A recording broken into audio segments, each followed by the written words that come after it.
नमस्कार मित्रों, आज का प्रेरक प्रसंग है दोगुनी फीस। मित्रों, एक युवक जो संगीत में निपुणता प्राप्त करने की इच्छा रखता था, अपने क्षेत्र के सबसे महान संगीताचार्य के पास पहुंचा और उनसे बोला, आप संगीत के महान आचार्य हैं और संगीत में निपुणता प्राप्त करने में मेरी गहरी रुचि है। इसलिए आपसे निवेदन है कि आप मुझे संगीत की शिक्षा प्रदान करने की कृपा करें।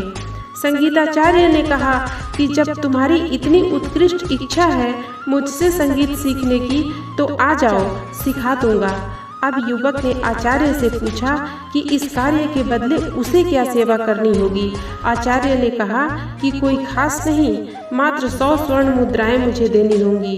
100 स्वर्ण मुद्राएं हैं तो बहुत ज़्यादा, और मुझे संगीत का थोड़ा बहुत ज्ञान भी है, पर ठीक है, मैं 100 स्वर्ण मुद्राएं आपकी सेवा में प्रस्तुत कर दूंगा, युवक ने कहा। इस पर संगीताचार्य ने कहा, यदि तुम्हें पहले से संगीत का थोड़ा बहुत ज्ञान है, तब तो तुम्हें 200 स्वर्ण मुद्राएं देनी होंगी।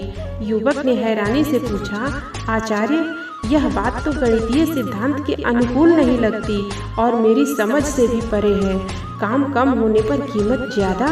आचार्य ने उत्तर दिया, काम कम कहाँ है, पहले तुमने जो सीखा है उसे मिटाना, विस्मृत करना होगा, तब फिर नए सिरे से सिखाना प्रारंभ करना पड़ेगा।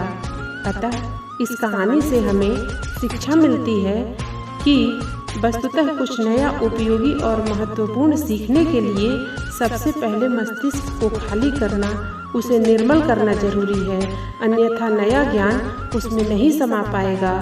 सृजनात्मकता के विकास और आत्मज्ञान के लिए तो यह अत्यंत अनिवार्य है, क्योंकि पहले से भरे हुए पात्र में कुछ भी और डालना असंभव है। धन्यवाद।